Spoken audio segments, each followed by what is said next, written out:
Good evening, everybody. Welcome to what is our 27th SWOG webinar. Tonight, we are joined by Stephen Sangster, who I've been working alongside with for the last, is it 3 years now? About 2.5, 3 years. Yeah, something like that. Yeah, Steve runs the Woodlands Instagram, amongst other things, and he often shares our SWOG efforts for us. So thank you to that. Probably a lot of you have heard about SWOG via Steve, so we thought it was high time we invited him to take the floor. Tonight, Steve is taking us on an adventure through his new wood and about the first 12 months and what really happens and the decisions you need to make. So, save your questions for the chat and we'll have a Q&A session at the end. And Steve, take it away. Thank you very much, Sarah, and good evening to everybody. Yeah, so hopefully in this session we'll have a little bit of an overview of our first 12 months in Orb Wood. Those of you that are on our woodlands.co.uk Instagram may have been following some of our exploits over the last 12 months. We have been religiously doing a sort of a video vlog, I think they call it, each month. Showcasing really what it's like from the moment we first come into a new wood and start exploring it and deal with some of the opportunities and challenges that come with having a wood. And we thought we'd document it because it's one of the most common questions that people ask really about people who have woods is what do you do in it? What are the challenges? What kind of interests you about having a woodland? So we thought we'd share a little bit of insight for our followers through um, the posts that we update. But in this session, hopefully, I can go into a bit more detail than we do on the Instagram. And before I go into Albwood, um, I'll just give a little quick background on our family because it really is a family venture. This woodland. It's not our first wood, it's actually our second wood. So about 10 years ago, we took on Billet Wood and we bought it through woodlands.co.uk. That's down near Sissinghurst in Kent, if people know. There's a beautiful castle down that way. It's a 4 acre, principally sweet chestnut coppice. And like I say, we've been there 10 years. And we have 4 children for our sins. And in fact, when we moved into the wood, we only had one child because they're all under 12, so they're all fairly young. They've all grown up in that woodland environment. And obviously we've learned a lot over that 10 years about woodlands, the management, and some of the exciting things that go on there. There's probably a whole nother webinar on that 10 years, but today really it's focused on Albwood. And we didn't set out to take on another woodland. It wasn't part of our objective, but whereas the Sissinghurst wood is about 45 minutes away from us, this one came up and it's literally only 2 miles from our house here in South London. We can actually see the wood from the loft. I mean, I can see it, particularly with my telescope, you might be able to see. So I can literally keep an eye on it from my house. It only takes about 8 minutes to get there. And actually, we see more and more people taking on second, third woods even. One, because of the diversity of having different woodland spaces. And we've certainly noticed quite a difference between having quite a rural wood down in Sissinghurst and this one here, which is a bit closer to an urban area. There's very different dynamics to it, which have been quite interesting. Some people have been taking on extra woods as well, because actually it's not a bad investment. If you look at wood values, over the last 10 years have been rising quite steadily, typically about 10% per year. And you don't see the fluctuations you see with perhaps some other investments as well. So I think going in buying a wood for an investment only kind of stance is probably the wrong thing. But it's nice to know when you're buying something like this that perhaps you're not going to lose money on it. And it is a nest egg for future generations perhaps as well. So yeah, Allwood came up and just over a year ago we moved in, and you will see if you've got good eyesight, you'll see its positioning here. It's a part of a 25-acre woodland, although Allwood is about 6 acres, and it's the part just in the front here of the picture, the little sort of square area. Quite a lot of mixed species in there. We've got a fair bit of beech, oak, sweet chestnut, silver birch, and a bit of a plantation of Scots pine in the middle as well. So, and actually quite a lot of yew trees, some really old ones. So a real mixture in there. Something to see, I guess, in different seasons. This picture taken um, in late autumn, and the beech trees looking particularly colourful as they do. So Aldwood is six acres, and I'll perhaps just outline firstly why I think the first 12 months in a wood is particularly important. Well, for a lot of people, whether you're thinking of getting a wood, or maybe you've just bought one, or you're just curious what happens, um, I'm sure you'll perhaps realize the kind of overwhelming feeling it might be have taking on a large plot of woodland for the first time. Really, perhaps not knowing what to expect. You might have gone to see it a number of times, perhaps before taking it on, but it's nothing like actually being in there on your own, um, and left to your own devices. So it can feel a little bit overwhelming. Um, you're perhaps not fully aware of everything you've got in the wood. In the case of Aldwood, hasn't been sort of touched for 30, 40 years, so actually it was really difficult to get into it. So you're perhaps not fully aware of all the species um, and finds that you might come across in the wood. You're perhaps a little bit worried about doing too much too soon, but at the same time, you've probably got a level of excitement and you want to get in there and get your hands dirty a little bit. But perhaps, a bit of a risk that you perhaps take on too much in the early stages, and that might cause problems further down the line. Some things can't be undone when you do it. And in fact, if you go onto the SWOG Facebook, where you get new woodland owners putting posts on, and they often will say, just taken on a word, what's your advice for the first 12 months or whatever? Most of the advice that comes back is don't do anything. Um, just sit back, observe the wood for a period of time before you actually do anything in the wood. Now, I think that's reasonable advice, but actually that has to be balanced against the fact that people are excited to get in. They want to get moving on it. So hopefully, as I go through some of the things we've done in the first 12 months, it'll show a bit of a balance there, really, between being quite sensitive in what you do versus, still, getting understanding of what's important to the wood. So, those of you that follow me on the Instagram would have perhaps seen that actually the very first thing we did taking the wood on is making some tracks, because we literally couldn't get into the wood. I mean, you were tripping up brambles. It was very dense understory. So we set about first making some tracks so we could actually explore and see really what we've got and what we've taken on. My lad Jude there quite enjoyed making a little bit of a map to explore, because really it's very difficult to know what route should you be taking, and we let the land and the animals that use it kind of dictate a little bit of where we made the track. So there might have been desire lines or animal tracks that are forming already, like this little spot on the right here was already kind of a well-used animal track, so we felt like we could develop that a little bit more. Making tracks is not just about getting access to the wood, which is important for doing management and other things like that.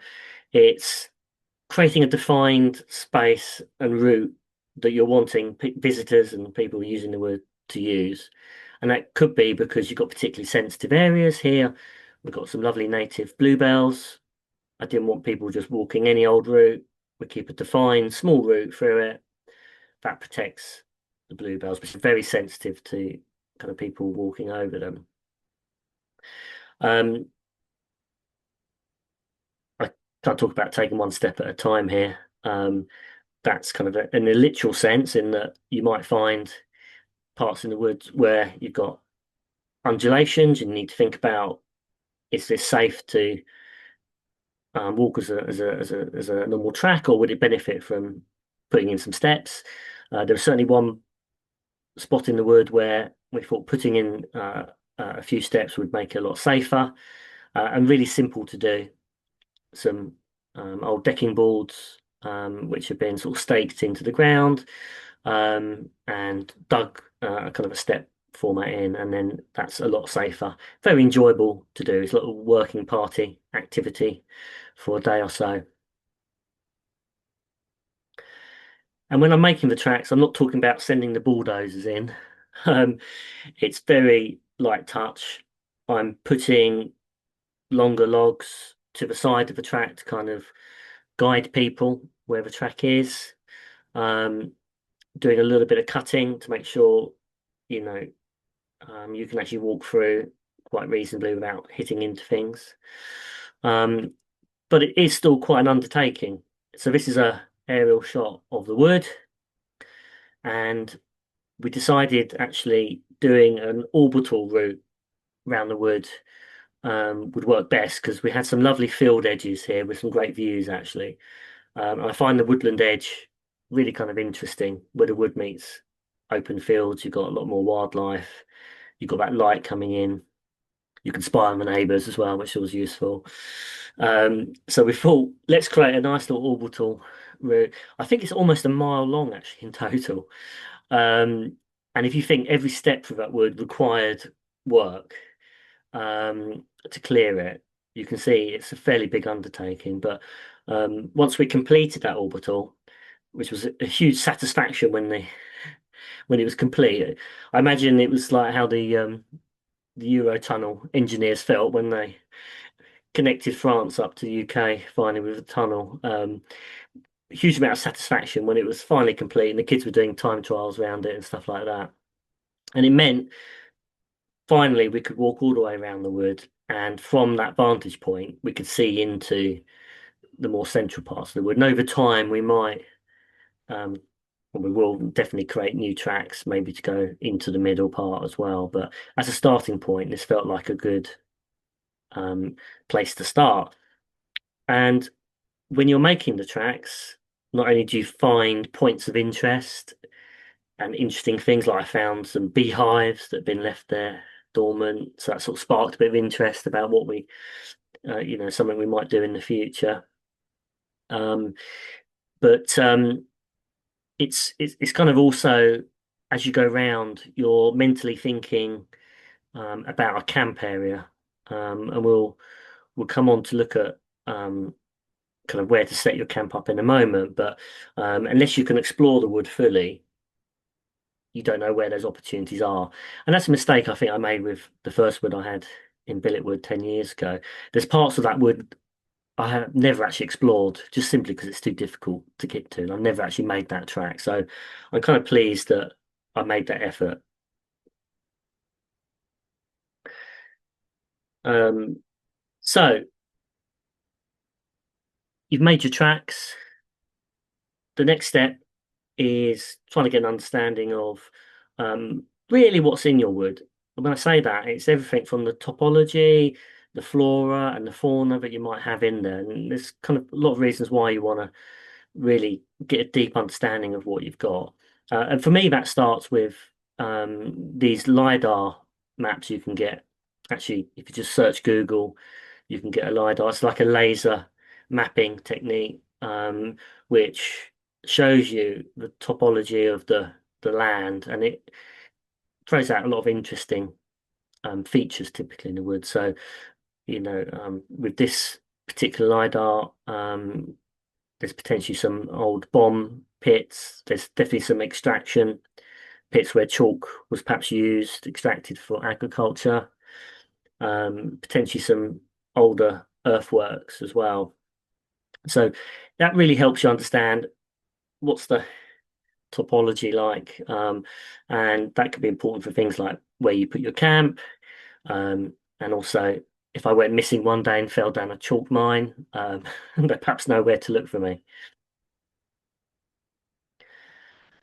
Once you've done that, it's really getting a deep understanding of the types of flora that you have in the wood. And actually, with technology now, it's really simple and easy using some of the apps you can to identify the items you have. And we moved in just over a year ago, so spring was upon us, which is a great time for doing a lot of that identification. We're really lucky to have a lot of bluebells here.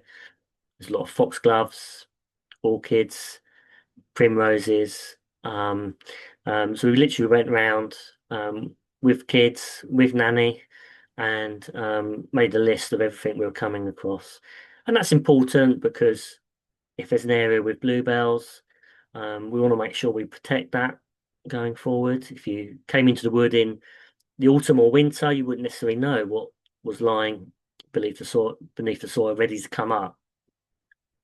There could also be um, other stuff there that's perhaps more poisonous or whatever, and from a safety point of view, you want to make sure you're kind of aware where that is. I'm also then really keen on understanding what wildlife sit in the wood, and it's quite incredible. These are some shots here from all wood. It's really quite amazing what comes out, certainly when you're not there. Um, this wood has been left to nature really for many decades, so it's unsurprising really that it's become quite a wildlife haven. Although a lot of the animals won't be there, perhaps when you're visiting, um, buying a very reasonably priced nature cam like the one I'm showing in the picture here, really good value. So I don't tend to spend more than 60, 70 quid on the camera. These are battery powered and they're motion censored. So when anything comes into shot, I set it to grab like a 30-second clip. And then it's quite exciting returning to the camera, plugging the memory card into your computer and seeing what you've captured. And there's often quite a variety of things in there. Um, and again, it's useful to understand what wildlife is around. Sometimes for very practical reasons. You can't, work within 8 meters of a badger set, for example. So it's important to know what sort of animals are using the wood. I think there's also kind of a psychological benefit from it as well. Certainly, when I started understanding the wildlife using the wood, you really realise then who's the owner of the wood. And it's the animals that come to depend on this wood over many, many decades. And that, I think, psychologically then ensures you're set up to think about the wood with their needs in mind as well as your own. Um, I have a particular interest and excitement in doing the wildlife photography. I'm going to tell a little story now, and I'm afraid I'm going to do a lot of terrible name dropping as part of this story. But in Billet Wood, so that's our previous wood, um, when we got to our 5-year anniversary, and I'd collected quite a lot of wildlife pictures and videos. And I turned this into a bit of a montage video, about 3 minutes long. And it had a huge amount of variety of species in there, whether that's mammals, reptiles, birds, butterflies. Everything I'd captured, I kind of I put into this 3-minute video to showcase really how important ancient woodlands like this are for wildlife in the UK. I put this on Twitter and I tagged Chris Packham, who spotted it and retweeted it out to his followers saying he loved it. And off the back of that, I got loads of sort of nature followers following me on Twitter. So I felt a little bit compelled to keep feeding them with more footage every week whenever I been down the wood. And then a couple of years later, I put some footage up of some badger cubs coming out amongst the bluebells. It was a particularly good year. I think I had about 6 cubs from a particular set, and it was fantastic footage of them sort of playing around in the bluebells. Shared that out on Twitter, and I was contacted by Simon King, who is a wildlife photographer. He's co-presenter on Spring Watch. Fantastic guy. And he said he was involved in a series called Wild Isles. You may remember this was out 2 years ago. It was celebrating British wildlife. Um, they were desperate to get some shots of cubs amongst the bluebells. They've been working on this for about 3 years, and they just hadn't got the right shots for it. And could he come down get some shots of my badgers. I was like, yeah, absolutely. I was kind of thinking production timelines on this sort of series probably going to many years, and maybe he was thinking about next year.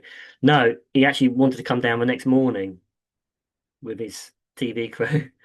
Um, and he said he might need to camp out for a little while. He spent a week in the end, um, camping out, getting shots, much better shots than I got of his badgers. Um, and when he explained to me that this series was going to be narrated by Sir David Attenborough, it's the final name drop I'm going to do today. I was overwhelmed. So suddenly, our little woodland and these badgers that have probably been left alone for decades. Actually, Simon thought this badger set was probably 300 or 400 years old. There's about 30 entrances to it, and it was quite difficult for him to actually spot where they would come out in any evening.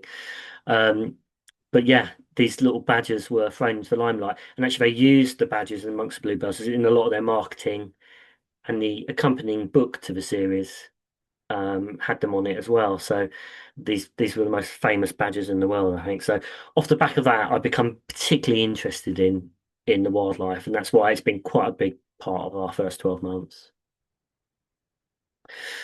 But anyway, so once you've made your tracks, you've got a bit of an understanding of what species you've got, whether it's animals or some of the flora as well. You'll probably want to be thinking about making camp. And my advice here really is don't commit too early.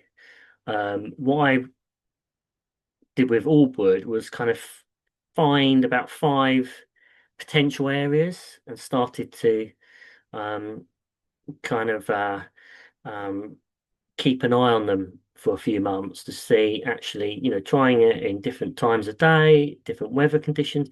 It's amazing how one camp, like this one here in the picture, actually, it's a lovely little spot. You kind of get the sun in the morning till sort of early afternoon, but the wood's on a hill, and that's pointing sort of southwesterly. And whenever there's a southwesterly wind, you get blown to buggery basically in this spot. So I realised it wasn't going to be a great spot for long-term camping. And also, this wood, we're about a mile away from the M25. So again, when that wind is coming up from a southerly direction, it's a little bit noisier with the traffic there. Whereas if I could move to another bit of the wood, you don't hear any of the noise at all, and you're really protected from that wind. So that's kind of my advice: is think of a few little spots, just throw some chairs in, get a feel for it in different times and weather conditions, and you'll soon, I think, come out with a favorite spot. And you want to, as you're making your tracks and going around the wood, you come across points of interest, whether that's that lovely old yew tree, which makes for a great climbing area for the kids, or perhaps a little sunset spot where it's good to put a little fire pit because there's a nice view or something like that. You come across these points of interest for different uses. And again, that might help influence your choice of where you put your camp. And to make your camp, I keep things really quite simple. There's a great company that repurpose um, parachutes um, and turn them into tarps. I think they're great actually because they're really lightweight. They're very durable. They're quite translucent, so they let light in. I think they look a lot better than some of these tarps, and it just makes it feel a bit cozier having a little bit of coverage. It can keep light showers off, um, and just makes it feel a bit more like a more permanent camp area. So we put the parachute up. I do worry actually people might fly over and think someone's fallen out of their airplanes and got stuck in a tree with all these parachutes found in the wood. Um, but yeah, we'll use that as a permanent sort of base when we go down into the wood. We'll have some chairs, we'll have a fire pit, and over time we might develop that more to have, perhaps a little storage area for firewood and stuff like that. But obviously there's restrictions. You can't build anything too permanent. So if you follow my Instagram, you'll see I show a very idealized version of owning a woodland. We're in the business of selling wood, so that's the purpose. But I'd be lying if I didn't say you'd have challenges with anything you take on in life. There's always going to be challenges to overcome. But hopefully, some of these challenges that I've faced in the first 12 months, I can demonstrate to you that we've resolved them. And actually, we can look back and laugh at them now. Um, the first challenge I'd call out is we started getting little gifts being left on the edge of the wood. First was a golf buggy that sort of came and then went. I thought this is a bit bizarre. I thought maybe it's the neighbouring farmer using it to get round. And then this roller, industrial roller, turned up one day, and we thought this is a bit odd. It suddenly become apparent that someone was probably hiding their loot here, which we obviously wanted to deal with. So just by regularly reporting these items when they turned up to the police, I think whoever was using this as a hiding spot got the message that it wasn't a safe place to leave it. This roller here apparently is worth about £15,000. We got that back to its rightful owner, um, and um, and we made it kind of clear, I think, through that activity that it's not a safe place to hide your stuff anymore. And we've not seen any more problems since then, so that's been good. Those of you that dialed in early would have heard Sarah talking about some of the interesting things you do capture on the nature cam. Um, we turned up to the wood one day and found this pair of knickers had been left behind. So we picked up the nature cam with a certain degree of trepidation, wondering what we might capture on there. And bottom right, you can see a little glimpse of what was there. Um, Actually, someone said to me that you could probably put these videos behind a paywall and start raising some money. Only woods or whatever. But to tackle this, awful bloody hell, we've taken on sort of Kent's biggest dogging area or something like that. Um, it seemed to be quite an infrequent activity, fortunately, and we put some signs up saying "Nature Cam videoing in progress."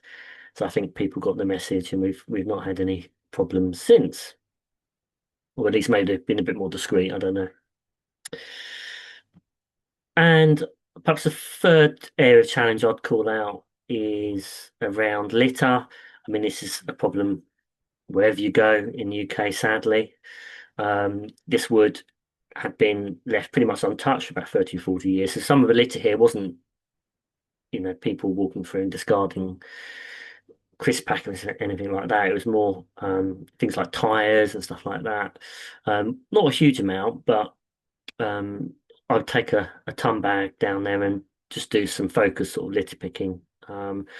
And actually, some of the stuff left there, often you can find a reuse for it. So on the left there is a rim of an old tyre, makes a great fire pit. And on the right there, you can see, I don't know if it's an old tractor um, tyre or something like that, or big lorry tyre, makes a great swing for the kids as well. So some of it could be reused. One thing I'd say about your first 12 months is you've probably got quite a big to-do list of stuff you want to achieve from it, and there's a feeling that every time you go there, you've got to make some sort of progress on it. It could be you've got busy family life, so actually the time that you get to spend there is limited, and you feel like you need to get on with that to-do list. I think sometimes you just have to remind yourselves one of the key reasons you're probably taking on a word is actually, for perhaps mental health, perhaps just for your mental state, really, in terms of enjoying the wood, using it to chill out. And I feel like you really have to set time aside and force yourself to do it. So literally don't bring your tools with you. Kind of set some activities that you think you enjoy. For me, it's watching a sunset with a beer in hand in front of the fire, and really just making sure you do set aside time to enjoy the wood. And that sets yourself up really for the rest of the time that you might have the wood. Is important to kind of make that time available. And actually, I think I saw a SWOG poll about the reasons people buy woods or get involved in woods, and I think it's the fourth top reason was around mental health, and um, really you shouldn't kind of forget about that, and don't think that every time you go to the woods you've got to be working down there. So setting time aside, and I enjoy having a beer. There's other activities that you might want to get involved in. It could be like painting or doing wildlife observations. Um, I think it makes a fantastic kids' party venue. If anyone here is parents or grandparents, you'll know whole industries are being built now around trying to get the best kids' parties, and it can cost a fortune. But actually, making some DIY catapults, doing a bit of archery, cooking sausages over the fire, the kids absolutely love it. Had a whale of a time. Um, so always be thinking about some of those activities you can do that everyone can enjoy effectively. And that was one thing that we did in the first 12 months. Also, think about what you can take out of the wood in terms of foraging. Um, I'm not a big mushroom eater, but there's plenty of mushrooms around. Um, I do like a bit of gin, and we were blessed with a lot of sloe berries in the autumn last year, which we got infusing with some gin. And by Christmas time, we'd had a whole production line going of our all wood sloe gin, which we were giving as presents to friends and family. I made that little label actually on AI. I just asked for a little label to print out, and it created that really easily and effectively. So that was a fun activity to get involved in. One of the questions people often ask about taking woods on is what sort of management does it need? Um, and in one regard, these woods have been sat there for 30, 40 years, and they could probably sit there another 34, 40 years without you doing anything. But given you're starting to populate the wood now a little bit, you're starting to make tracks, people are coming in. Um, there is some consideration that needs to be given around safety for a start. You can see an example here of a tree leaning over the track, which is quite dangerous. And certainly, as a minimum, as you go around, you want to be thinking about the health of the trees. Is there any danger points? And you'll want to be thinking about dealing with that. And to deal with that, you may need some basic chainsaw training. If you take on a wood through woodlands.co.uk, you do get vouchers. I think it's about £300 of vouchers, which you can use for training, whether that's chainsaw courses or perhaps courses to learn more about woodwork or dealing with certain trees. We certainly made full use of that and went on to do other courses as well, which we found really useful. It's really important that you go into it with some level of skill. Otherwise, it can be quite dangerous to you and others. Beyond that sort of safety maintenance, I think in the first 12 months, um, you might want to think about, apart from the sort of thinning activity you might need to do to make your camps and paths, there might be some other management techniques like coppicing, which is cutting certain trees down to the base, trees like sweet chestnut, coppice very well. It sends up new shoots very quickly, and it's very beneficial to the woodland overall. It brings in new light, which then attracts insects and mammals and birds and things like that. So it's a practice that's been done in woods for centuries, and sadly a bit of a dying um, skill, really. We see a lot of overstood chestnut coppices around Kent and East Sussex, which would really benefit from coppicing. And in our previous wood, in Billetwood, which we've had for 10 years, we've established coppice sites around the wood, and we've seen a lot of benefits from doing that. But yeah, in all wood, in the first year, it'd be very light touch work overall. And there's an example of a bit of coppicing that can be done. So the tree is cut at the base level, and then literally as soon as the warmth comes in the spring, you'll see new shoots coming out of that, and it grows at a huge rate. The coppice stalls, it's already got the um, root structure there in place. So there's a huge amount of energy there, and it shoots up, creates lovely straight trees typically, which can be used for a number of purposes. Something else that might become apparent in your first 12 months is new interests, skills, and experiences that come from the wood. And you may not realize you have a particular interest in some of these areas, but by absorbing yourself in that environment, perhaps connecting yourself to communities through SWOG or some of the training you might go on, you will start to see how people use their woods. For me, having access to quite a lot of sweet chestnut and the coppice products that it brings from that, I've taken quite a bit of interest in making fences recently. So on the left, you've got quite a traditional post and rail type fencing you see a lot around Kent and East Sussex. Really quite quick and simple to put up. I bet my mum's probably laughing on this call at the moment actually because he saw me putting up some at the weekend and it wasn't quite as quick and easy as we thought. But um, it's a great experience to get kind of hands on and having a go at stuff and realizing it doesn't always need to be perfect and you can obviously refine your techniques. In the middle there, one of our local parks was missing some stakes from the fence. I was able to help them stick some new ones on to repair that. And then on the right, you can see some weaving again done with some of the chestnut coppice there. So for me, that's been a new area of interest that I've taken on really from having the wood. For others, it could be skills such as charcoal making. We see a lot of people do, really focusing on perhaps the wildlife watching, getting more into the foraging. Um, it could be spoon making. This whole kind of whole new world. And when you've got access to um, a good supply of wood, there's lots of things that you can do to be creative with it.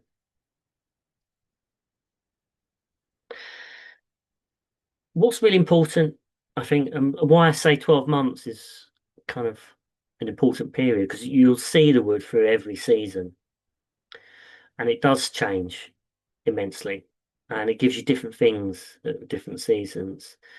In the winter, things are a bit barer, um, and you can perhaps see through the wood a bit more. So perhaps important when you're perhaps thinking about making camp and stuff. Versus the spring, you're really understanding what flora is coming up, where, and you start to get more light into the day as well. And then you come into the autumn as well, and days get a bit shorter. And we've learned to not only enjoy the wood during the daytime. Those that follow me on Instagram see we did a video about really trying to make most of the wood at night time as well, actually.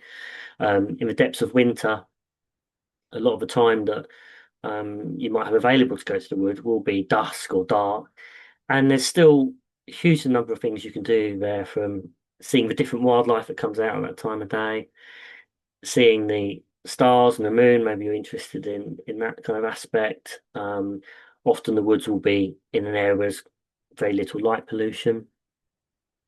I quite enjoy visiting the woods in dark as well because it's just you kind of find your other senses are elevated, and having a crackling fire there really is quite enjoyable. So important to see the whole seasons through and see what you get from the wood at the different times, and that will then help you plan out your rest of the time in the wood the following year, 5 years. What are the sort of things that you want to do at different times in the wood? And you can start to plan that out a little bit. So if I was to reflect on the 12 months and what I see is really important, so yes, it can be daunting. Um, that's kind of recognized. Um, it can be exciting though in equal measure as well. We talked about like the importance of getting access to your wood being really important. So making sure you've got the paths in there, thinking about where you'll set your camps up. Don't rush it. Maybe think of a few spots, try them out before settling on perhaps one or two spots that you prefer. Use the time in the first 12 months to get a really deep understanding of the wood. topology, the flora and the fauna that comes out. You've got a great opportunity in that first period to really get under the skin of it. We've talked about some of the challenges you'll undoubtedly come across, but how each of them can be resolved, and remembering there is a great support network out there from SWOG, Small Woodlands Owners Group, to friends and family. It's amazing how many people come out the woodwork when you take on the wood, either wanting to help with doing some management, or maybe got some other solutions to some of the challenges you come across. There's as soon as you take on a woodland like this, you'll be surprised how many people are there to kind of support you. We also talked about the importance of just making some time to relax and chill out and enjoy being there, remembering that's probably one of the reasons you took on the wood there in the first place. And finally, we talked about the importance of doing some safety kind of management with the woodland as a priority, before you think about anything else, and the importance of enjoying the wood through the full 4 seasons before doing anything too significant. So, look at that, bang on time. I said I'd talk for about 40 minutes, and then we would open up for any questions you might have. So I don't know, Sarah, whether we've had any come through on the chat. Yes, we have. We have indeed. I'll take it to the top and see what we said. So, um,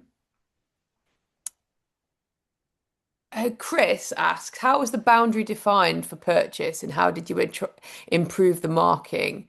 And if so, how? Yeah, so we got this wood through woodlands.co.uk, and for this particular wood, the boundary was quite clear. It was where the tree line met the farmland. And interestingly, that's also the boundary between Greater London and Kent.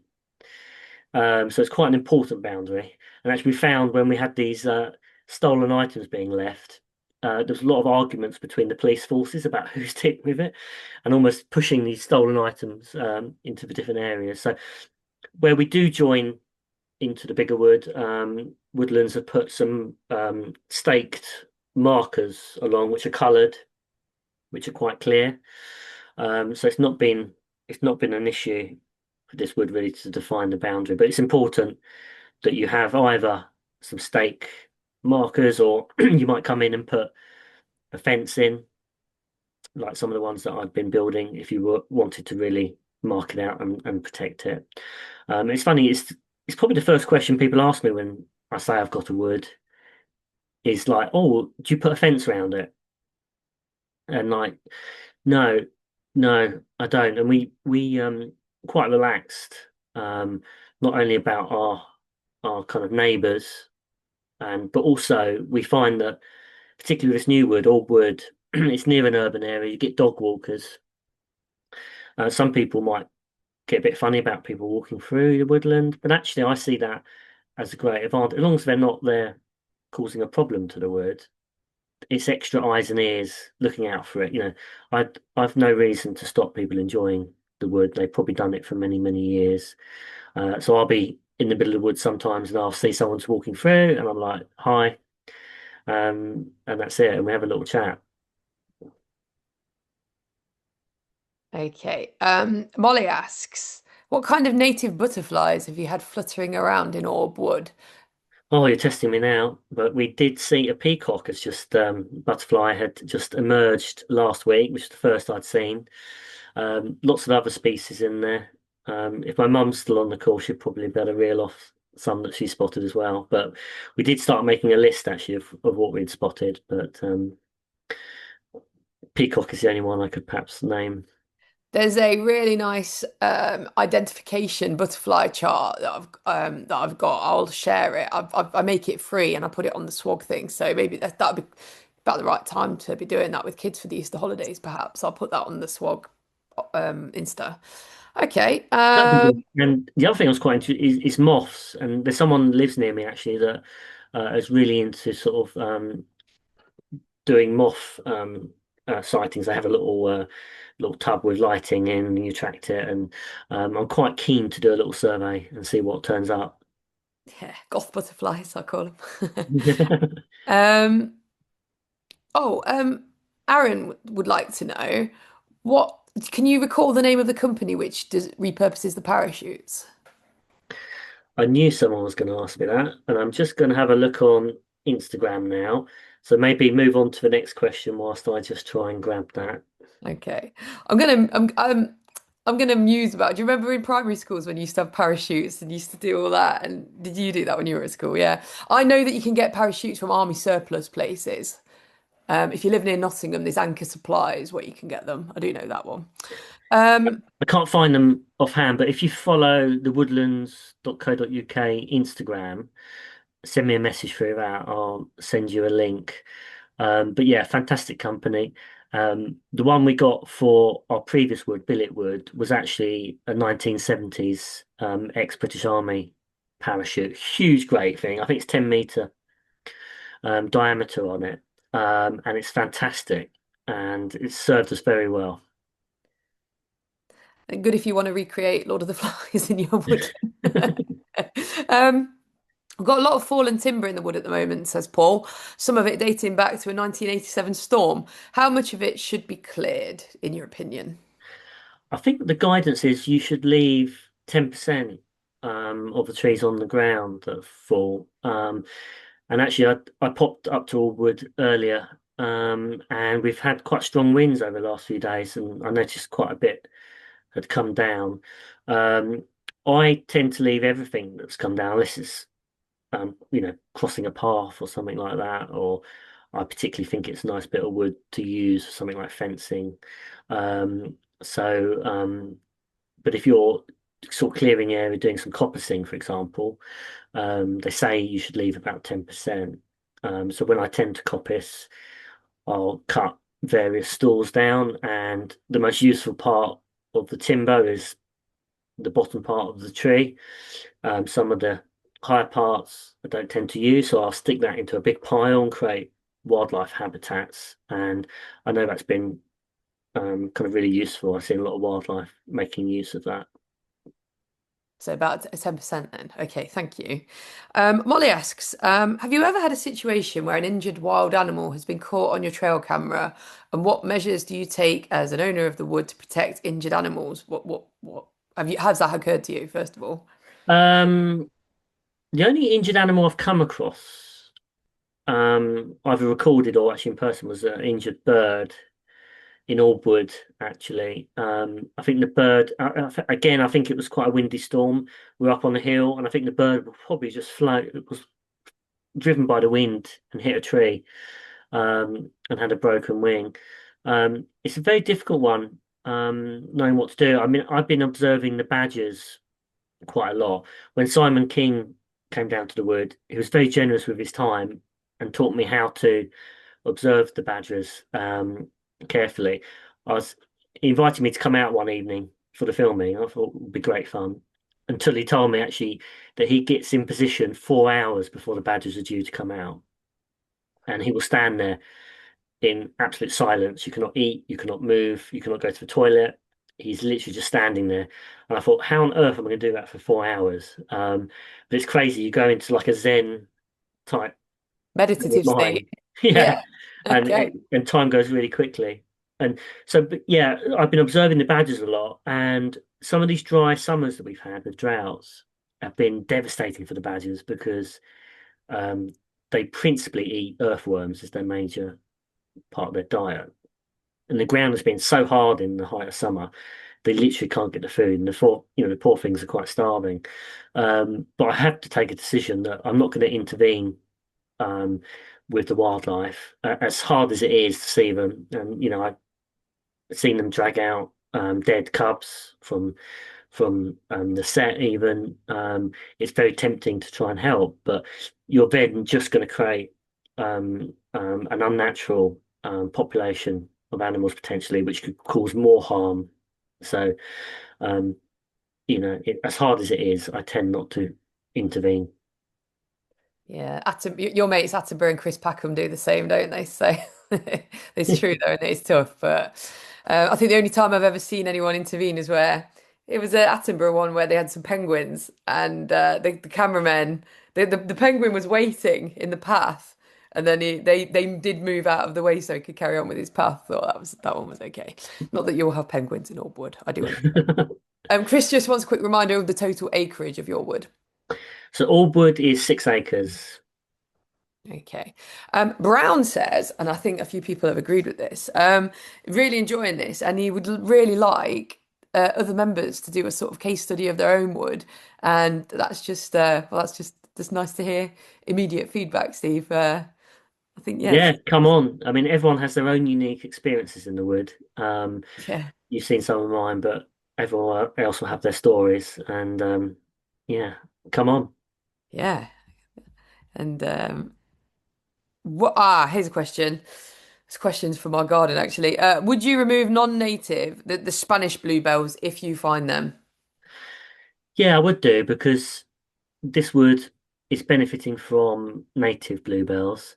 They spread really slowly. I think it's like 5 centimeters a year. Um, and sadly, we are losing a lot of native bluebells. And I think half the world's native bluebells are in the UK. Um, so anything I can do to support and encourage the bluebells, I tend to do. Fortunately, there are no Spanish bluebells anywhere on this site. But if there were other stuff perhaps getting in the way of it, I would, like brambles typically will smother. Um, and where we've got this Scots pine plantation, my long-term aim is to remove that. Although Scots pine is a native tree, the pine needles create a very thick kind of carpet on the ground, and any species like bluebell, foxgloves really struggle to get through that. Yeah, they're quite heavy, aren't they? For them Mm. to... Yeah, I think Spanish bluebells can cross-pollinate with the British ones as well, and then you get sort of hybrids, and then it all goes a bit Tiger King. So, I have. Peter says he's kept a set of photos for his woods to record how they've changed over time, and you've documented it like sort of video blogs, haven't you? Yeah, I think what I really want to do is choose one spot and just get a photo like every month and see how the transition changes. Because it's just amazing how the wood, even week to week, just can look so different each time you go there. Um, that's what I love about going down, really. Serena asks, should areas that are quite boggy be avoided when planting bluebells? Yeah, I mean, I'm not in the business of planting bluebells, more encouraging the natural spread that's there. I don't think the bluebells will like boggy areas. What does love boggy areas, which is great plant, is wild garlic. Mm, Um, and we do have some of that. I love the smell of that. It's the first sort of aroma you get in the springtime, and we use it a lot in our cooking. I think it's a fantastic little plant. yeah, it is. I would highly recommend having my mum, Mama Mills. She plants bluebells for us in our woods. So that's if you could get yourself a Mama Mills, then I would recommend that. But other Yeah. than that, propagation is good. Do you liaise with your bordering neighbours re woodland management, or are you an island? No, I'm really big into connecting with neighbours. In fact, I won the woodlands.co.uk Coordinator of the Year award, I think, one year for my efforts in trying to connect people because I think it's really important for things like deer management. Um, if everyone's got their own approach to it, some people are trying to manage deers, they're culling it, others are encouraging the deers to come in. That's not really going to work. You need to agree, so all wood is one of, I think, 6 woods in a 25-acre site.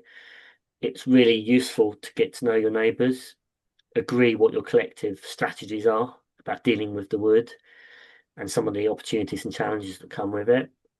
Um, and we haven't yet kind of organised group parties to come together because we haven't sold all the woods in that part. But our previous wood, billet wood, we have very good WhatsApp group, and we try and meet up a few times a year. Perhaps we collectively do a bit of ride management, clear the rides, and we'll have a bit of a fireside chat as well. So really important to get on with your neighbours. I got to meet the farmer from Aldwood quite early on, as he'd spotted we'd had a campfire.